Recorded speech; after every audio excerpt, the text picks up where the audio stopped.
Hey guys, it's Two Perfect Piggies. So this video is going to be an update on one of my birds, Bella. So as you probably don't know, our family has 5 birds, and we started off with 2 birds, Pip and Lola, a male and a female, but then they had babies, which was completely unplanned, but they actually had 5 eggs, but unfortunately only 3 of them lived. So we started with 2 and we ended up with 5. But anyway, so I'm going to give you a little bird update thing. It's not a guinea pig video, obviously, but I thought I should just make this and tell you guys what's going on and what we're planning to do.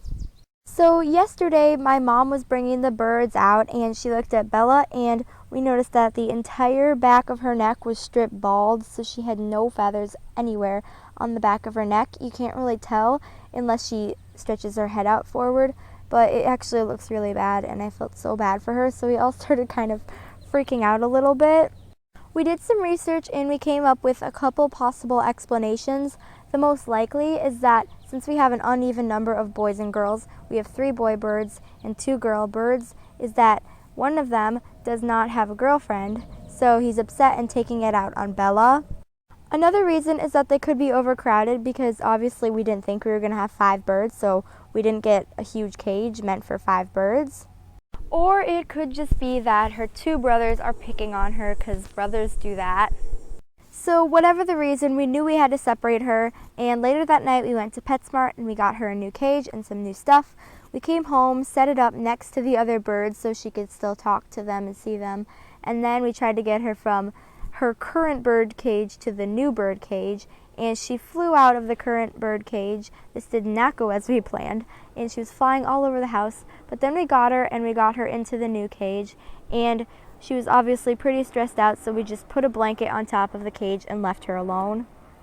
When we went to PetSmart, we also got Bella this food that's supposed to give her more nutrients under times of stress. She's obviously really stressed out right now, so hopefully this will help. We're just mixing it into her regular food so she's more likely to eat it. We also kind of came up with a plan. So we're actually going on vacation in a few days. Perfect timing, right?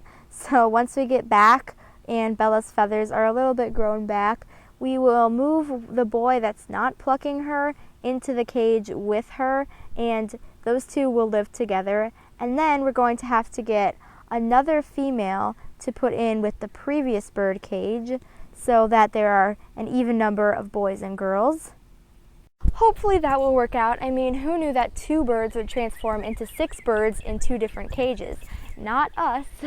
And one last thing before I stop talking, me and my brother are obviously pretty excited about getting another bird, and we're already thinking of some names, but I'm kind of stuck on this one. I have one name in mind, but I would really appreciate it if you guys could leave some names that you like for a female zebra finch in the comments, and I'll have a fun time reading through those and maybe get some ideas. Thank you guys so much for listening to Bella's story. I will definitely update you in the future, but for now, leave a thumbs up for Bella, and we'll see you next time. Bye!